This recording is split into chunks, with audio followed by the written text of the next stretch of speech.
Okay, today's prompt for the 100 Fun Fab Faces challenge is going to be on drawing a 3/4 portrait.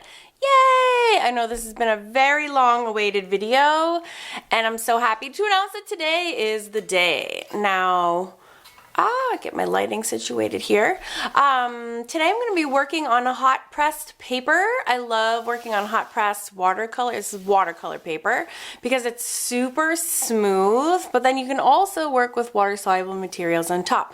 And today I'm just going to be working with some watercolors because we haven't done that yet. And just like any grade of watercolors you have laying around would work fine. And I'm actually going to be working directly from my book. I do have a course on this at Awesome Art School, which is How to Draw More Fun Fab Faces course, and we do other projects than the ones that are in the book, but I also teach you how to do I have like a bundle pack, which also shows you how to work in markers. But today I thought we could actually do the one from the book and go step by step. And then do like a watercolor version of the girl that's on the cover. I thought that would be fun. So instead of I always use other people's references for references, but today I thought I would use my own reference for a reference. And then I don't need to ask anyone for permission because I can give myself permission. And I'm giving you permission as well. All right, so I'm gonna literally go step by step through the book. And I know a lot of you have this book too, so you can open yours and follow along with me. And this is laid out like it could not be laid out any more simply. All right, so the first step is to draw an oval. And I'm just working with a regular mechanical pencil. I love these graph gears. I use these all the time. Thank you, Jenny Mano, for the recommendation. They're by Pentel.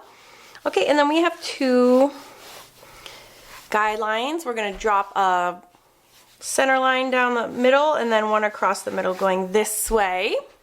And then I'm going to turn the page. Oh, this is for my profile. Whoops. We're going to do that next week. Oh, that's so funny. Just kidding. We still start with it's hilarious. I'm sorry. We're going to have to start with an oval. That's so funny. Here we go. Oval. Just kidding. Just kidding about that. There's our oval. I forgot that I had the profile. We'll do next week. So yes, we will do them all, I promise. And if you notice, I'm doing like lots of lines. And so this starts off the same way as you would a front-facing face. Face. I gotta open my page again. Sorry. Okay, so so this it looks exactly the same as a front-facing view at first, except our guidelines become different very quickly. So we're gonna break this up into two more sections. So here's my oval. So we're gonna have 3 in the center going down instead of 1. Okay. And then I'm going to turn the page 40, and we're going to drop 2 more lines. We're going to have the equal spacing between, we're going to make like a grid. So now we have lots and lots of guidelines, but it's cool because it makes us come out with the correct proportions in the end. So these are divided into 4 equal spaces, and this is divided into 4 equal spaces, more or less, as well. I have like 16 lines, but that's normal. That's when I'm getting in my like oval making groove. That's a good thing to do because then you can it makes good muscle memory. It builds good muscle memory, and it makes your circles and your ovals formed better over time if you kind of give your arm that practice by making many ovals at once. Okay, now the directions, page 41, if you're following along. Once you have placed your horizontal lines, are ready to begin. With your guidelines set, you can begin to place features on your face. Now comes the fun part, okay? So one of the eyes is gonna go here.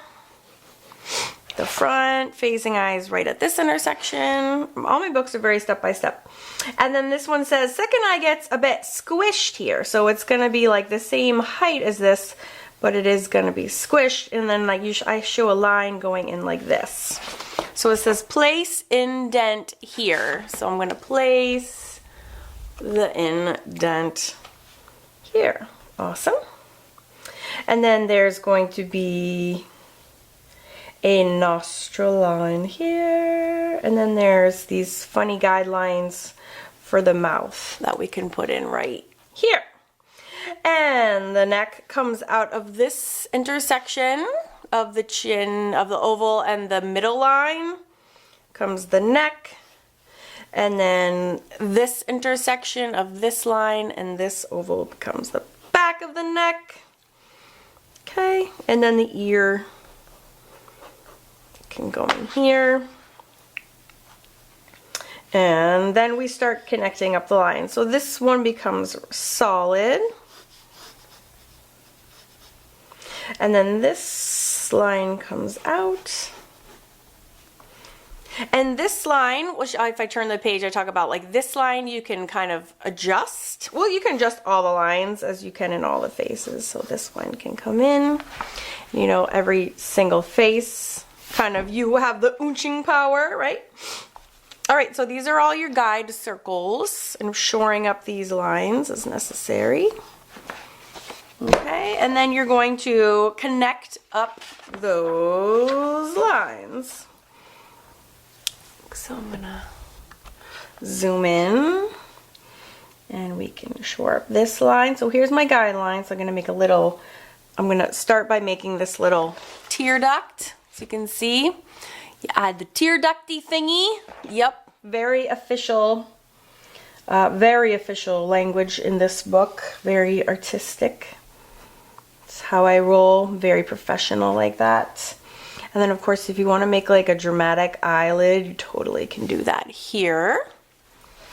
And then this one is still kind of cropped, but we need to make it level with this one. So this tear duct is all the way down here, so I need to make sure my eyes are, if they weren't level before, they really need to be level now, right? And this one does get squished.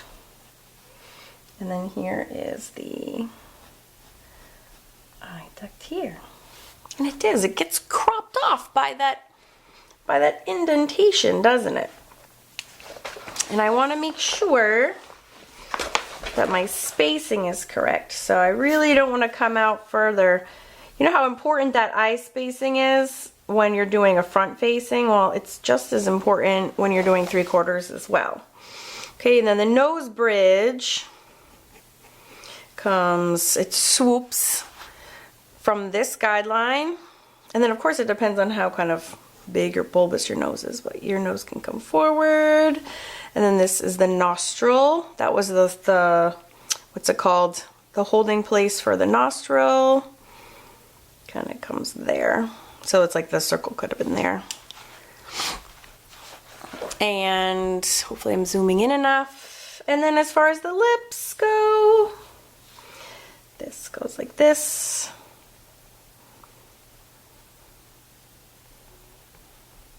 So it's like this side is in profile, and then this side is full length.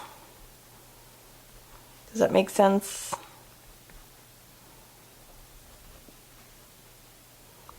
So profile, profile, profile. This is like the head-on view. And there's two ways, and I go over there with this in my book as well.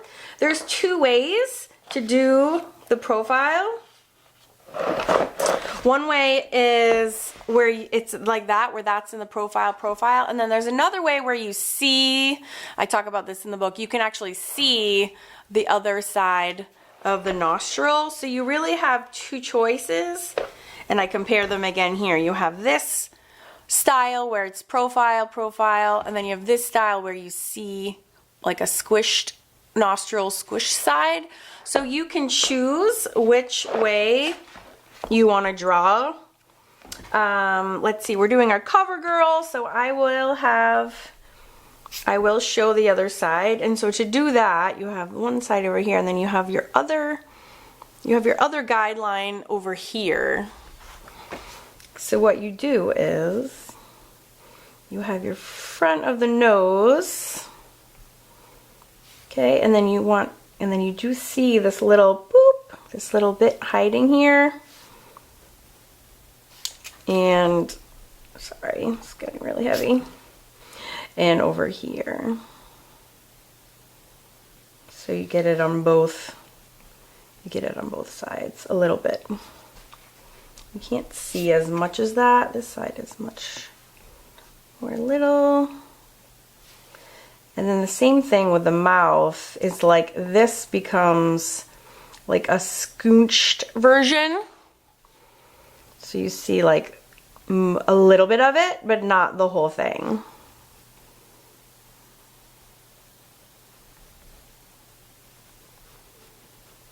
So like this is full and this is like a quarter of it. That's why it's called a 3/4 portrait. You see 3/4 of the one side and a quarter of the other. Okay, so you have two choices, like I said. It's a little bit more realistic to show this than to not. That's a little bit more cartoon style. Like my girl on the back that's a little bit more cartoon, and this is a little bit closer. It's still super stylized, obviously, but this is becomes more realistic, and this becomes more cartoon. But I do talk about that in the book as well. All right, so now we just have like so much erasing to do. So we're gonna see, she's gonna be looking at us. So we have one giant pupil there. And then if this is looking at us too,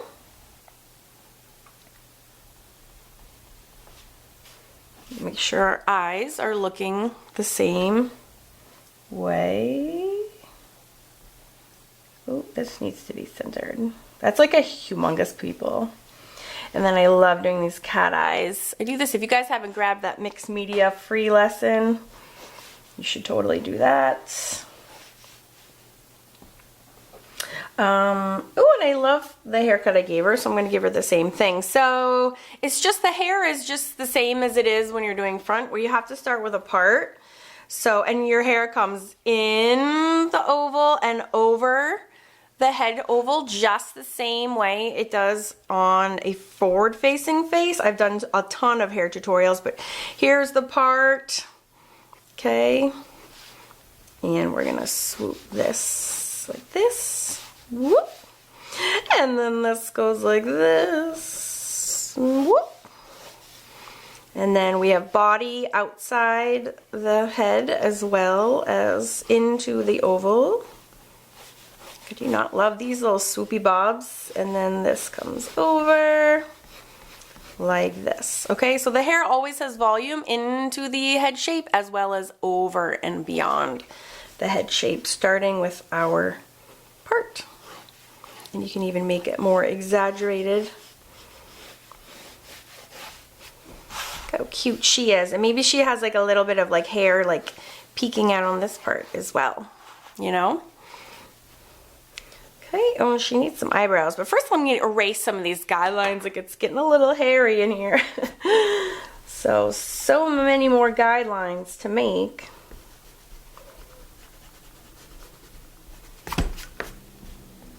And you know, this is my fun fab style. This is not like hyper realistic or anything, but it does give you the correct proportions so that you know you're drawing a human and a female. It's recognizable. And just like when you're doing a front facing face, all these little details you can scooch up a little bit and down a little bit and see how that transforms your face into different people. And that's why I love drawing faces, I think, so much, is I get such a kick out of those little movements because it like totally changes your characters. And then it really does become like character building and not just futsy-duddy art. So let's see here. Oh, she's so cute. I like the high bob where it stops and then it's, I think that's called stacked, right? If there's any hairdressers in the group, I have like a stacked bob.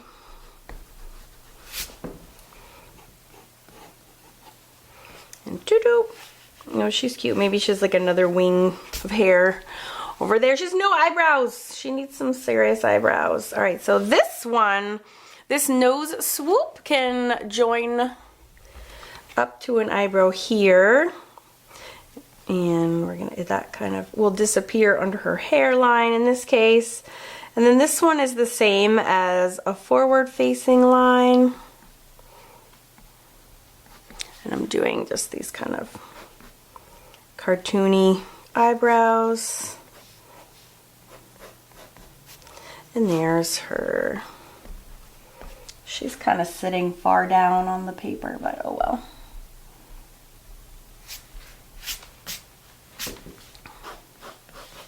So, all right, I'm gonna grab some watercolors, and then just to give you a heads up, I do have a ton of hair tutorials on YouTube, but I am gonna do, what I'm gonna do is leave like a, like there's shine here, so this part I'm gonna try to leave white, as well as this part is gonna be white a little bit. So just so you know, that's coming, so that'll be like the light is cast down there. Yeah. And then I'm gonna add some, I don't know, drama, shading. I'm just gonna do some nice, like, wet work with some watercolors. And then we can always doodle on top of that, throw in some lashes. Yeah, and then we'll probably, I can't really help but to like doodle with some pen, like on top.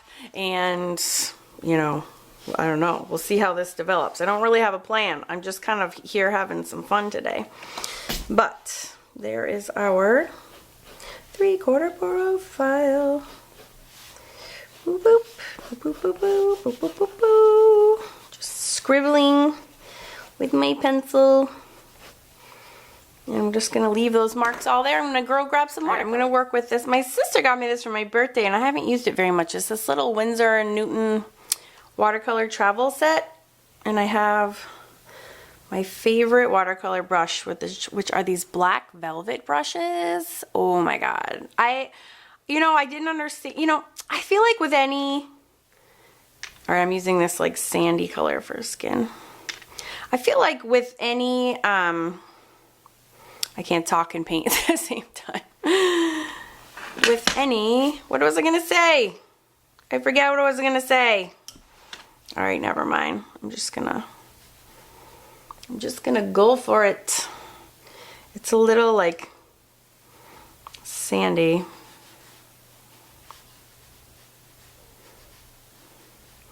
Boop. All right, we need to pick our light source too.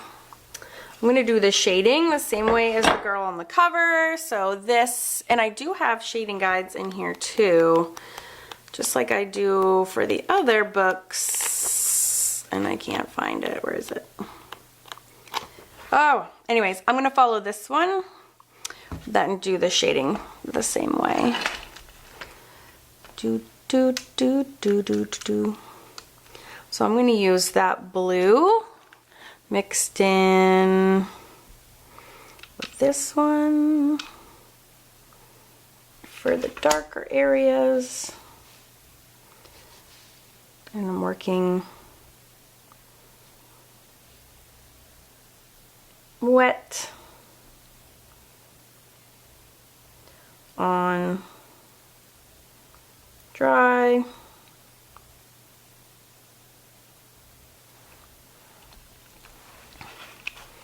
There's some mud here. What color is that? Oh, that's like really blue.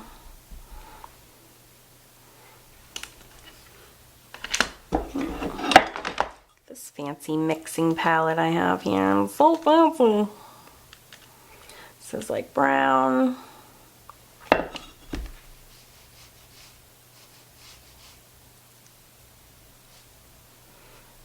And that's gonna be where the shadow is.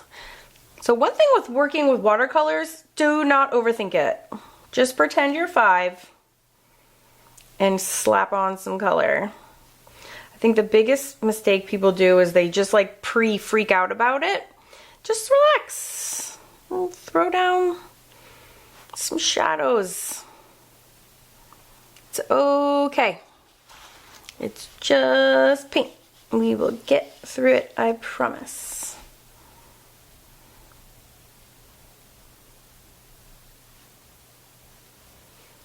Boo, boo, boo.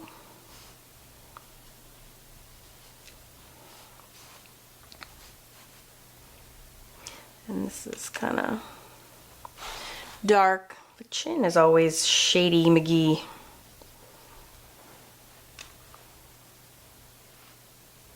That's the hair and the chin casts these big shadows. Just remember where watercolor is, when you use watercolor, that it goes where the water goes. So just, if you don't want watercolor in a certain spot, don't get it wet.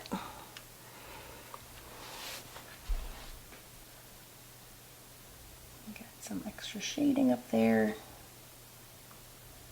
I didn't do a good job of cleaning all the little doodads off. So it's like little granular pieces of ick that I didn't take the time to clear off.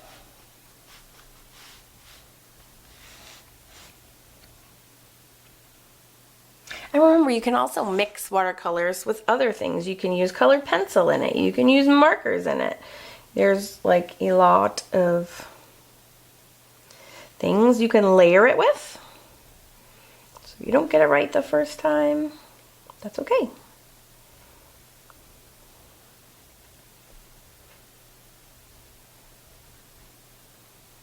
Just popping in some shadows.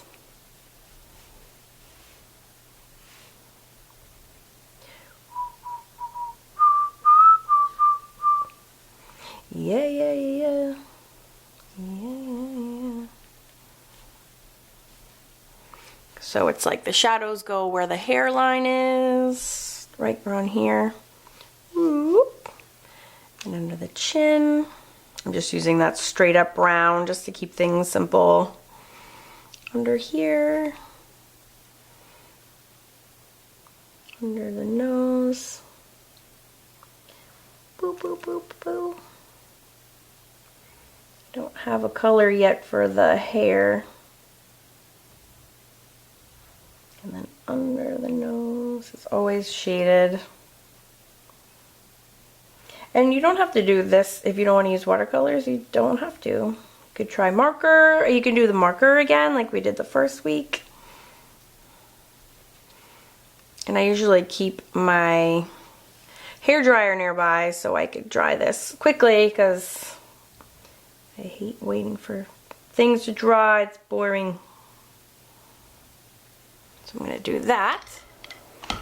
Alright, I'm just going to keep letting that dry. I'm going to pop some color in the hair. I don't even know what this color is. Ooh, it's like red. We could do that. Sure, why not? Some red. Now remember, I told you I was going to leave those white patches.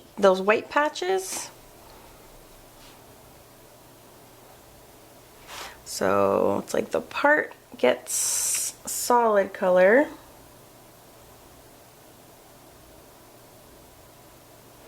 And then the ends do too, and then you just leave it white in the center.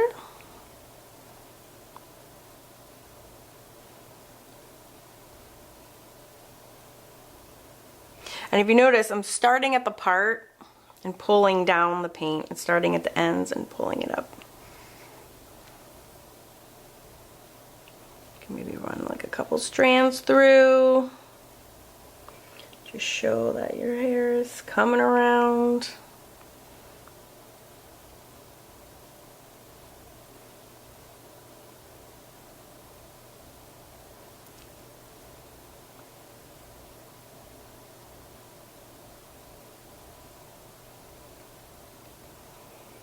And then these areas too. Make sure your face is dry because you don't want the red hair to be bleeding into that. And maybe we could add some like orange.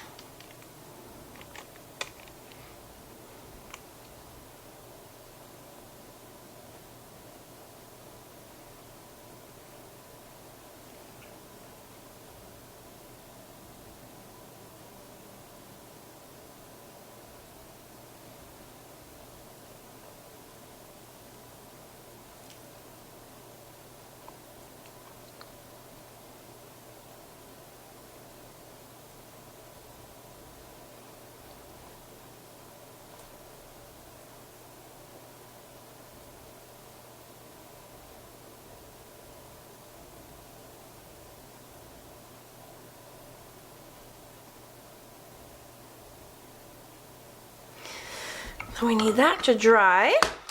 My favorite thing about watercolors is the ability to layer over them so many times. I think it's just what leads to the beauty of it. You rarely do a watercolor that has only one layer. You can build up real lush solid colors.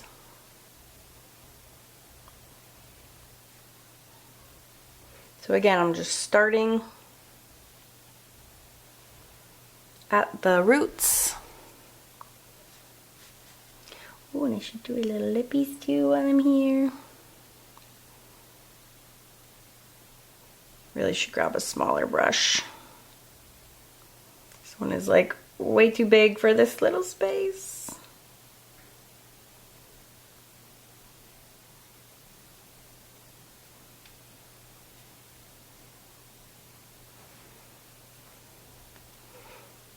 Pull up from the bottom,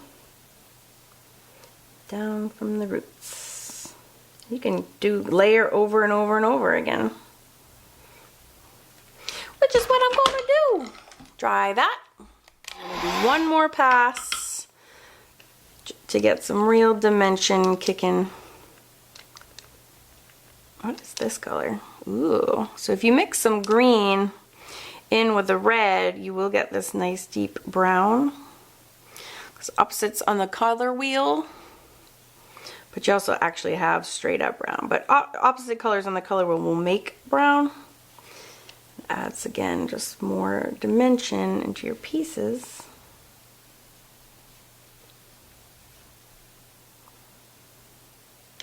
Oh, that's that blue. Sure, why not?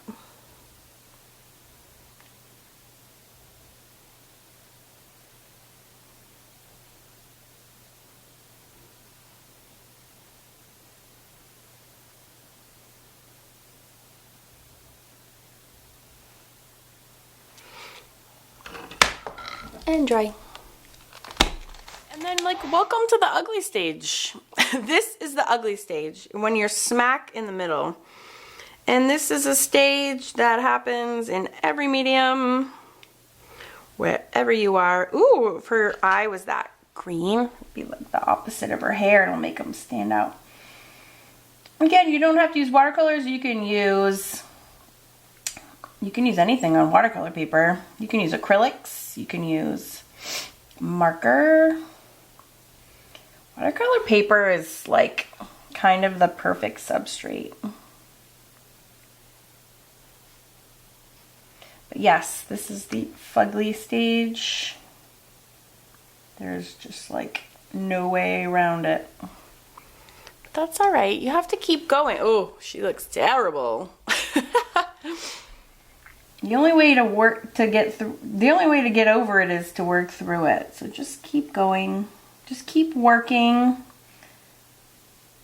Avoid, sometimes looking at your paper. And for sure, this can make you want to quit if you overthink it. So this is usually about the part when I say, think less, paint more. Just do it. And of course, if you're impatient like me, then you just keep using your hairdryer so you can get through it even faster, which is what I'm gonna do. And then at this point, to finish this up, we have actually a ton of choices.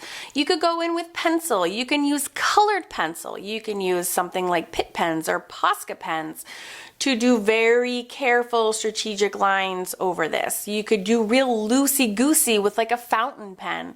You could use microns. You could finish this off all in watercolor.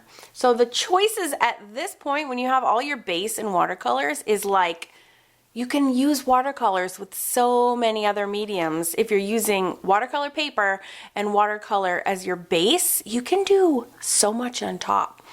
So I actually don't know what I am going to do. You can also use watercolor pencils. So that means you can use them dry, or if you decide, you can also use them wet. So you have so many decisions to make. And there's really no wrong answer here. I just have to like turn the camera off and think about how I would like to take this girl home, because she is still in her ugly stage, and we need to kind of figure out how we want to, yeah, finish her. I'm staring, and before me, I just got 2 new things. I got these Derwent Graphitints. I swear to God, I did not plant these here in Derwent Drawing. I went to buy the Graphitints, and I accidentally bought these instead. I have not touched either of these. I'm not the kind of person that ever works out of like the original tins. See, these are brand spanking. I swear to God, these have been on my art table for like a month, and I just haven't even used them. So I feel like I should maybe use them. So the Graphitints are water soluble, so I can color with them, and then if I decide to activate them with water, I can. And the other ones are just colored pencils, so those will not activate. I kind of like having choices, so maybe I'll try these. This is the Graphitint in Port. So let's see.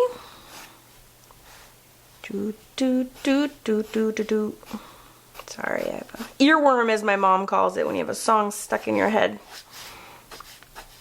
So this could easily be just a colored pencil, right? And then I just don't activate it. Maybe she's like a flyaway hair. Oh, that looks terrible. Don't do the flyaway hair. It looks terrible. Alright, so I'm just like running some strands through, and again, maybe I have to activate it so I don't hate it. Activate to not hate. Look at that, made up my own little rhyme. Okay, well, that doesn't really affect me either way. I just want to see what happens if I run some water over these. It kind of like boldens them up, which I like. Actually, I like that look. Okay, except for, you know, that awesome, and by awesome I mean not awesome, mistake. Let me see if I can take my original watercolor and like remedy that a little bit. Oh, Karen.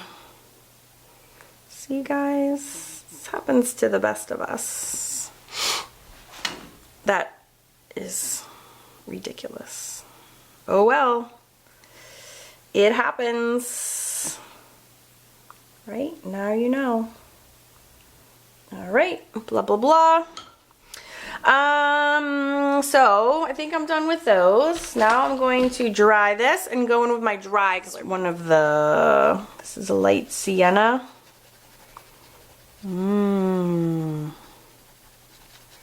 So these are just straight up colored pencils. I got a shade in her eyebrow too. Her eyebrow doesn't even have a color. This is pretty. These are like fatter than regular colored pencils. I'm not really sure why that is.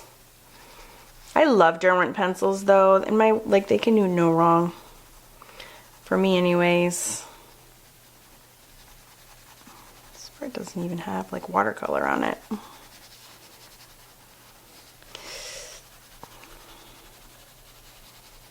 She's still in the ugly phase. We gotta get her out. She's been spending too much time in the ugly phase. Here's some green. Not really loving that. This transition I don't care for, so I'm going to take a really wet paintbrush. You can kind of erase with watercolors if you just use some water. I can reactivate that and kind of blend it out a little bit. Which is what I'm trying to do.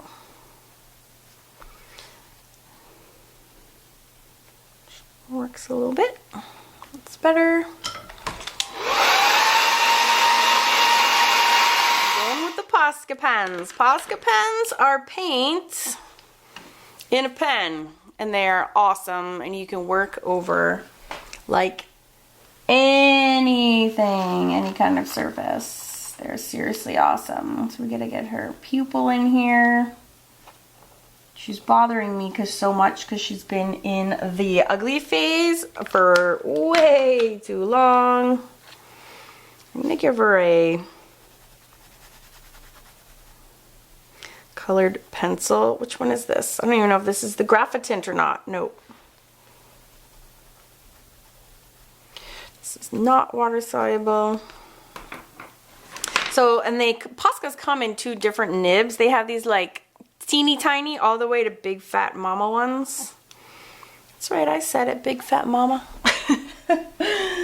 So, but as soon as your paper is dry, you can color. And is it like a fatter catter eye?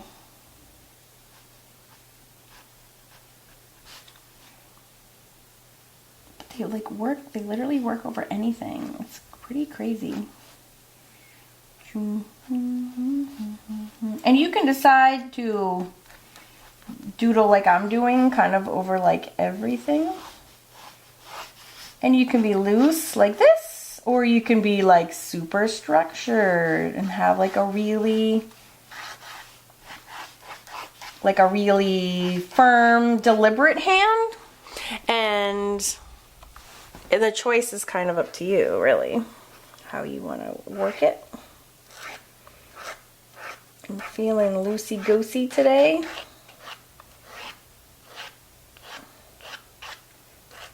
So that's the way I'm gonna roll. Oh my god, her poor back of her head. I don't know if there's any coming back from that. But yeah, make sure your paper is like bone dry, or they will not, like, it'll destroy your poor markers. And I don't want to run my hand accidentally through one of these either. Nostril. Nostril.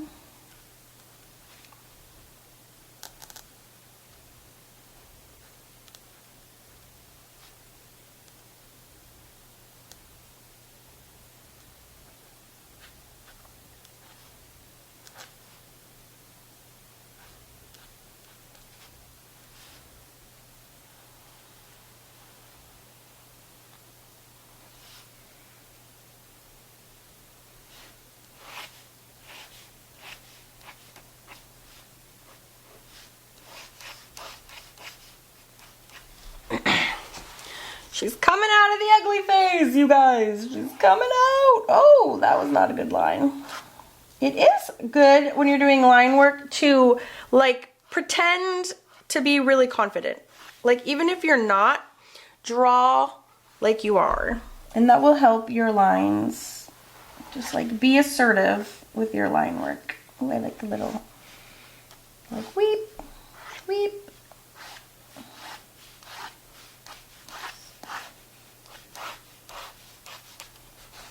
And then her lips. Let's see. She's her lippy dip things. And then whoop.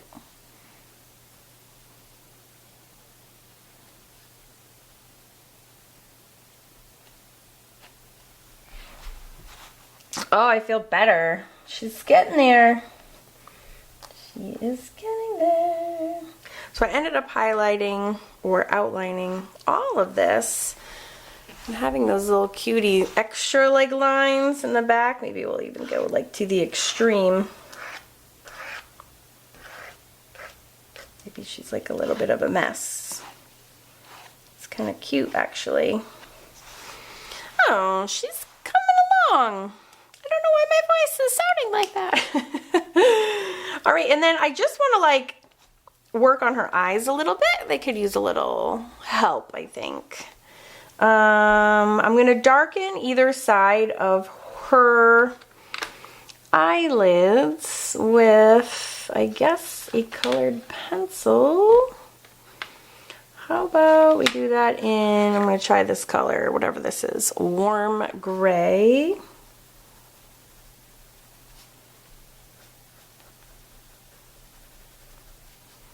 It's kind of unsatisfying.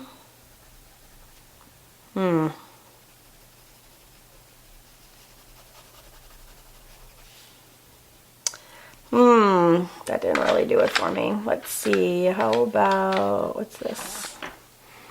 Venetian red. That's a little bit better. Add some drama.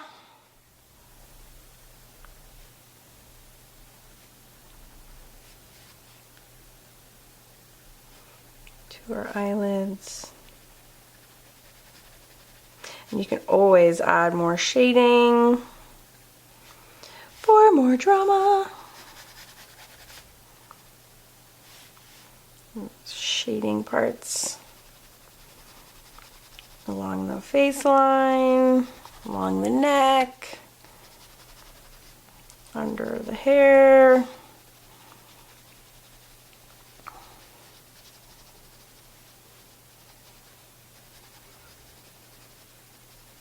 Guess I like the Venetian red, right?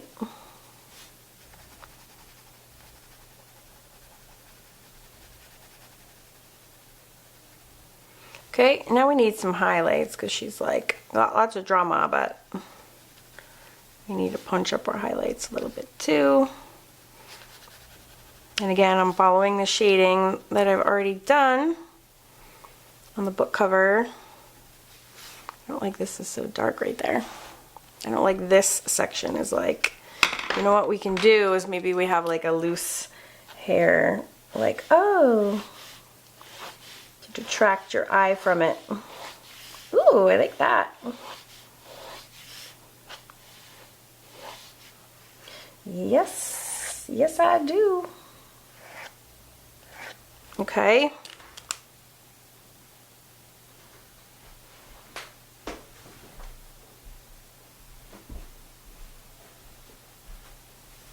Okay, and then we need to put some, there's always a shadow under the eyes, so I'm going to go ahead and put some of that there. I don't like, these are so powerful, it's covering over the color that I have already, so I just need to be careful of that. Oh, this is like a darker green, so that's where that shadow goes. Oh, and you know what, I don't have this black line around this iris yet. So put that in. Kind of put back my black line that I forgot, that I lost. So powerful. Little colored pencils there. Jeez. Jeez Louise. Alright, now I need some highlights, so I'm going to need a white Posca pen. So I want to put some highlights here. What is it? Oh, my cat is chasing a bug. That's so cute. And I can put some highlights up there. We're definitely going to need some highlights in the eyes. So whatever you do to one side, you need to make sure you do to the other. And let's see, sometimes there's like a little glint right here, and cheeky. And her lips are kind of like a little one-dimensional. Let's see, and we put a little pink right here.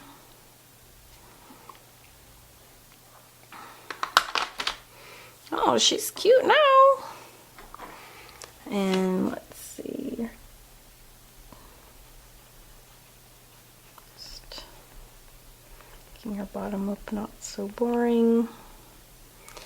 I need to go.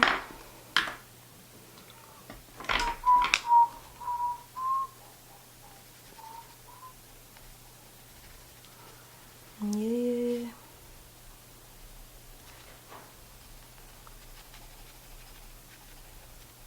Just adding some more shading. And let's see, anything else need a little punch up? Oh, she's so cute. Just can get a little punch too, a little twinkle here, a little twinkle here.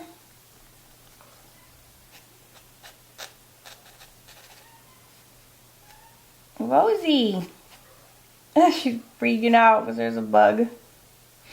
That's so cute. And then you can also do like hair highlights too. You can always, you know, if you have individual hairs, strands highlighted.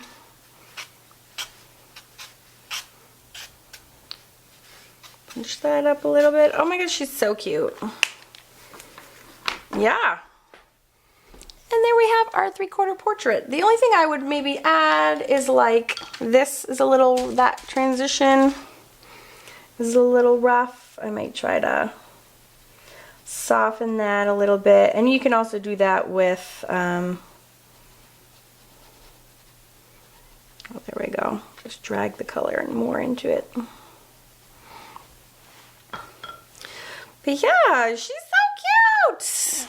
I'm screaming for no reason. It was just really cute, but I hope that makes sense. And I hope you had fun.